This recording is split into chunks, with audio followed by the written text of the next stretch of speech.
안녕하십니까. 한국국방연구원 이수훈입니다.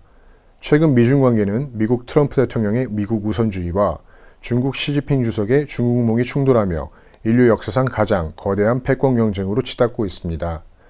특히 올해 초 코로나19 사태를 기점으로 미중 관계는 더욱더 첨예한 양상을 보이고 있습니다. 트럼프 행정부 들어 미국의 대중 정책은 미중 무역전쟁의 진행 상황에 따라 다소 부침이 있었으나 2020년 대선에 가까워지며 더욱더 공세적으로 전환되고 있습니다. 이러한 미국의 대중정책 방향을 파악하기 위해 현재 미중 갈등이 첨예하게 얽혀있는 홍콩, 대만, 국제기구에서의 이슈를 살펴보도록 하겠습니다. 지난 5월 말 중국 양회에서는 홍콩 국가보안법 처리를 강행했습니다. 이 법안은 홍콩 내 중앙정부의 공안 및 정보기구를 설립하여 국가 분열, 정권 정복, 테러 활동을 방지하고 이에 대한 처벌을 강화한다는 내용을 담고 있습니다. 미 트럼프 행정부는 홍콩 국가보안법이 일국양제를 위반한다는 원론적인 입장을 바탕으로 이 법안 시행에 관여한 중국 당국자들을 제재하는 법안과 홍콩 특별주의를 박탈하는 행정명령에 서명했습니다. 미 의회 역시 홍콩 내에서 정치적 의견을 표출하여 박해를 받는 홍콩 주민들에게 미 국무부가 난민 지위를 부여하는 홍콩 피난처 법안을 발의하였습니다. 이 법안이 통과되면 해당 홍콩 주민들은 미국 시민권 또는 영주권을 신청할 수 있게 됩니다.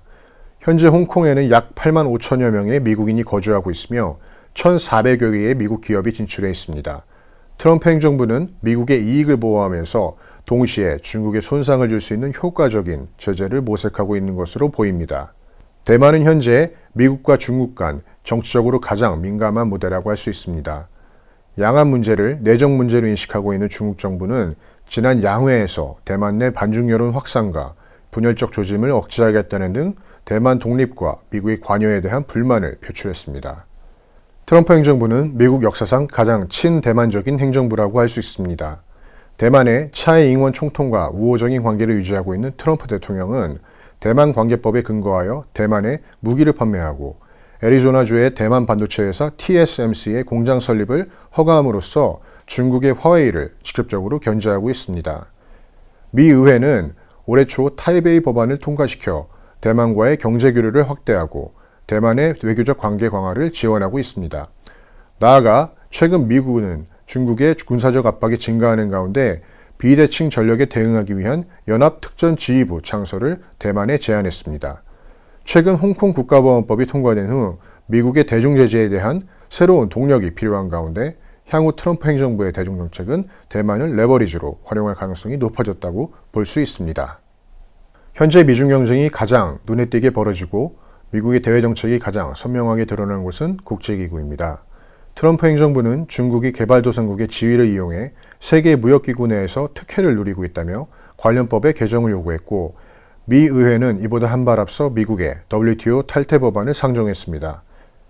취임 후 환태평양 경제동반자협정과 북미 자유무역협정 등 경제협력기구의 탈퇴를 반복해오던 트럼프 대통령이 이번 WTO 탈퇴 역시 실제로 이행할지에 대해 귀추가 주목되고 있습니다.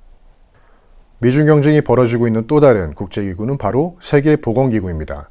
트럼프 행정부는 중국이 코로나19 발병 이후 세계보건기구에 제대로 보고를 하지 않았고 WHO 역시 중국의 허위 정보를 그대로 받아들여 코로나19 사태의 확산을 부추겼다며 WHO에 대한 자금 지원 중단을 밝힌 가운데 지난 7일 공식적으로 탈퇴를 통보했습니다.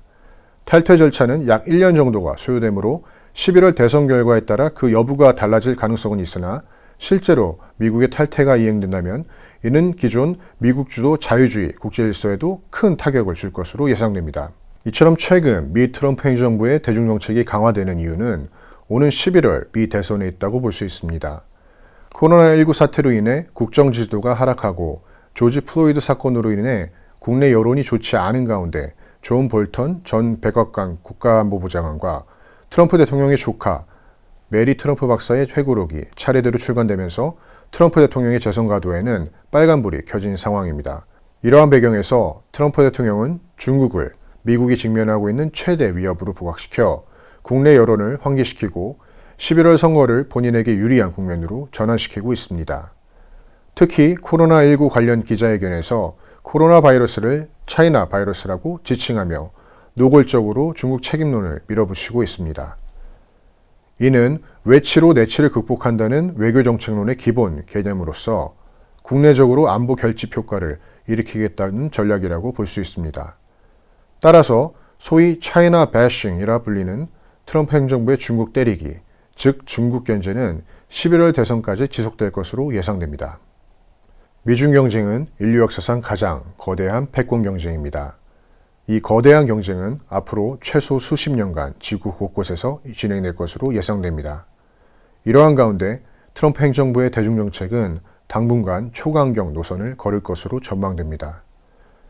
11월 대선 이후 백악관의 주인이 누가 되느냐에 따라 정도의 차이는 있겠지만 강대국 간의 패권 경쟁이라는 프레임 속에서 미국의 대중정책은 당분간 강경 노선을 유지할 것으로 예상됩니다. 경청해 주셔서 감사합니다.